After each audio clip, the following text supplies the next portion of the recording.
নাস্তিকরা প্রতিনিয়ত ইসলাম চ্যালেঞ্জ করে যাচ্ছে।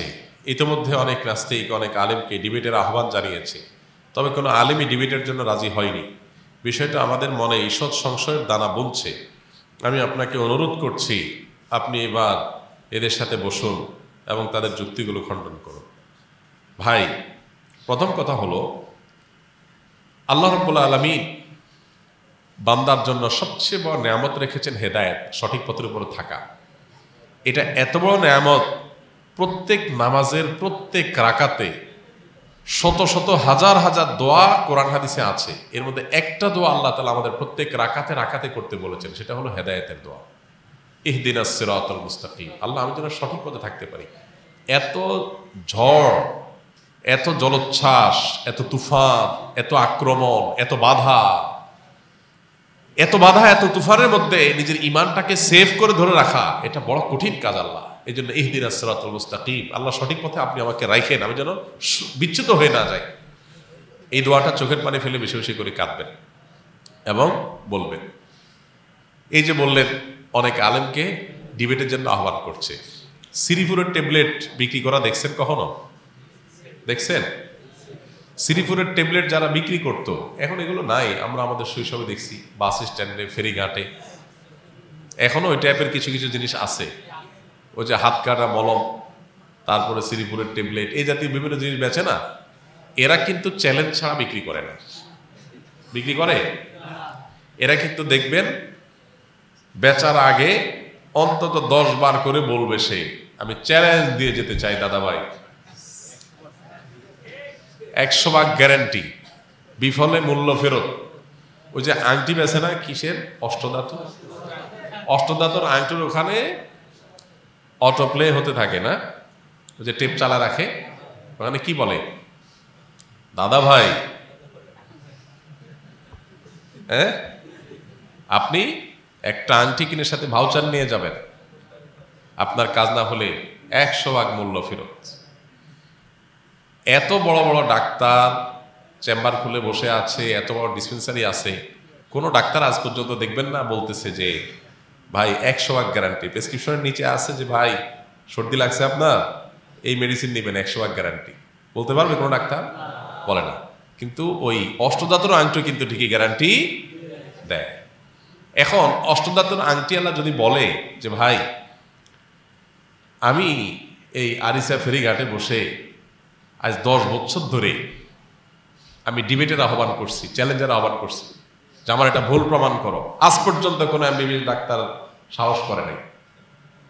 এখন আপনি যদি কোনো এমবিবিএস ডাক্তারে যায় বলেন, ভাই আপনি একটু যান না প্লিজ, এই ডিবেটটা নেন না, তো এইটা যেরকম হবে আপনার এই চিরকুট আমাকে দেওয়াটা অনেকটা সেরকম। আমি আপনার প্রতি শ্রদ্ধা রেখে বলতে চাচ্ছি। কেন বলছি কথাটা? এই জাতীয় ডিবেটবাজ কিছু মানুষ আছে, তারা লাইমলাইটে আসতে চায়। আপনারা অনেকে হয়তো জানবেন, যাদের দ্বীনের প্রতি বুঝ নাই, এরা অনেকে বিদেশে অ্যাসাইলাম করার জন্য, অ্যাসাইলাম পাওয়ার জন্য নাস্তিক হয়। আমি চাক্ষুষ এরকম কিছু বিষয়ের আমি জানি। জাস্ট এখানে ইসলাম এবং মুসলমানদের বিরুদ্ধে উল্টাপাল্টা কথা বলার পরে মুসলমানরা রাগের চোটে ক্ষোভে ক্ষুব্ধ হয়ে তার বিরুদ্ধে কড়া কড়া কথা বলবে। এই কথাগুলোকে নিয়ে বিদেশি এম্বাসির কাছে দেখাবে, দেখো আমি এই দেশে থাকলে আমার জানের নিরাপত্তা নাই, তোমরা আমাকে আশ্রয় দাও, অ্যাজাইলাম দাও। তখন সে অ্যাজাইলাম পায়, বিদেশে যায় থাকে। অনেকের এই ইসলামকে নিয়ে খোঁচাখুচি চুলকানির মূল রহস্য হলো অ্যাজাইলাম পাওয়া। আবার অনেকে, সবাই যেরকম সেটা বলছি না আমি, অনেকে বিশ্বাসগতভাবে সে এই পথে গেছে। এখন সে বারবার চ্যালেঞ্জ ছুড়ে লাইমলাইটে আসার জন্য, মানে এইরকম যে এক প্রাণী আল্লাহর আছে, এটা জানান দেওয়াটাও একটা টার্গেটের ব্যাপার। যত বেশি সে লাইমলাইটে আসতে পারবে, তত বেশি তার মাকসাদ হাসিল হবে, সে সেটা চায়। তো আপনি তার মাকসাদটা পূরণ করতে বলতেছেন।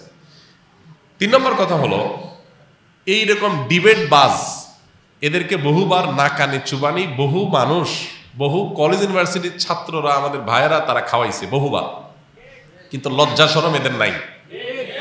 লজ্জা শরম যদি থাকতো তো আবার দ্বিতীয়বার ডিবেট বলতো না। এদেরকে সকাল বিকাল না কানে চুবানি খাওয়ায়া, বেইজ্জত করা, বহুবার এদেরকে বিদায় দিছে। এখন আপনি যদি কুস্তির পর কুপকাত হয়ে চিত হয়ে পটাং হয়ে মাটিতে শুয়ে রয়েছেন, আপনার বুকের উপরে বৈশা যদি আপনার কলার ধরে বসে রাখে, আর আপনি যদি তখনও বলেন যে জানো এই রোদের মধ্যে তোমার শরীর করতেছে, আমি কিভাবে সেফ রাখছি নিজেকে, দেখছো? তো এই বাটপারি যেরকম, এই নাস্তিকগুলো এই ডিবেট খেলাটাও সেরকম। না কানে চুপানে খাওয়ার পরও বলে দেখছো কোনো হুজুর আমাদের চ্যালেঞ্জ নেয় নাই, এত সিরিপুরের ট্যাবলেট বেচলাম কোনো ডাক্তার আসলো না। অনেকটা এরকম। মনে রাখবেন, সংশয় সৃষ্টি করার জন্য কোনো যোগ্যতার প্রয়োজন হয় না। সংশয় যে কেউ সৃষ্টি করতে পারে। আপনার অস্তিত্ব নিয়ে আপনার মধ্যে সংশয় সৃষ্টি করে দেওয়া সম্ভব। এটার জন্য আল্লাহ তাআলা আমাদেরকে দোয়া শিখিয়েছেন, আল্লাযী ইউওয়াসউইসু ফী সুদুরিন নাস মিনাল জিন্নাতি, যারা মানুষের মনের মধ্যে কুমন্ত্রণা সৃষ্টি করে, আল্লাহ পানা চাই তাদের কাছ থেকে। তারা শয়তান, জিন শয়তান যেমন হয়, আবার এরকম মানুষ টাইপেরও হয়। ইন্টারেস্টিং বিষয় যে কোরআনে এত বিশাল বড় মহাগ্রন্থ, এত আলাপ আল্লাহ করলেন, ফিনিশিং এটা দিয়ে কেন করলেন? কোরআন শেষ হলো এটা দিয়ে, শেষ সূরার শেষ আয়াত, আল্লাযী ইউওয়াসউইসু ফী সুদুরিন নাস মিনাল জিন্নাতি ওয়ান নাস। কারণ এই পুরা দিন সম্পর্কে শয়তান, জিন শয়তান আর মানুষরূপী শয়তান, এই দুই শয়তান ইমানদারদের মনের মধ্যে ওয়াসওয়াসা দিবে, সংশয় সৃষ্টি করবে। এই জন্য আল্লাহর কাছে পানা চেয়ে নিতে হয়। আল্লাহর কাছে যখন আপনি দরখাস্ত করবেন পানা চাওয়ার জন্য, ইনশাআল্লাহ আল্লাহ তাআলা আপনাকে সেভ করবেন। এই জন্য ভাই, এই ডিবেট খেলা এগুলো অনেক সরল মনা মানুষকে বিভ্রান্ত করে। তারা মনে করে তাই তো, কেউ তো ডিবেট নিল না, তো আসলে কি ডিবেট নিবে? ডিবেট নিয়ে তারে বহুবার কুপকাত করার পরও যদি তার লজ্জা শরম না থাকে, সে যদি উঠে আবার খাড়ায় বলে আমি তো এতক্ষণ ইচ্ছাকৃত নিচে শুয়েছিলাম, তাহলে এরে হারানো সম্ভব কোনোদিন না। অতএব এর হারানোর চিন্তা আপনি করেন না। মাদ্রাসার ছুটির পর দেরি করে যাওয়ার কারণে যে 500 বা 1000 টাকা জরিমানা নেওয়া হয়, এটা জায়েজ হবে কিনা? মাদ্রাসা হোক আর স্কুল হোক, আর্থিক দণ্ড নেওয়া জায়েজ নাই। শরিয়াতে আর্থিক দণ্ড নেওয়া জায়েজ নাই। এখন কথা হলো, তাহলে পানিশমেন্ট কিভাবে দিবে? পানিশমেন্ট ভিন্নভাবে দিতে পারে। যেমন এই শর্ত ভঙ্গ করলে, এতদিন অ্যাবসেন্ট থাকলে, বিনা ছুটিতে থাকলে ভর্তি বাতিল। তাহলে ভর্তি বাতিল হয়ে গেলে নতুন করে 500 টাকা দিয়ে ভর্তি হইতে হবে। মূল ভর্তি ফিস হয়তো 10,000, জিনিস একই হইল, কিন্তু সরাসরি অর্থদণ্ড নিল না, নতুন করে ভর্তি করাইলো তাকে দিয়া, ভর্তির ফি হিসাব নিল। এভাবে জায়েজ হতে পারে। কিন্তু যদি বলে যে না 500-1000 করে তুমি অর্থদণ্ড দিবা, শরীয়তে কোনো অর্থদণ্ডের অপশন রাখে নাই।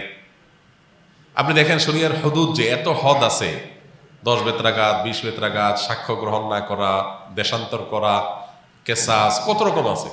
কিন্তু শরীয়তের কোনো হুদুদের মধ্যে দেখবেন না যে অর্থদণ্ড আছে, যে ঠিক আছে এই কাম করছে এত টাকা জরিমানা দাও, এরকম কোনো হদ শরীয়তে নাই।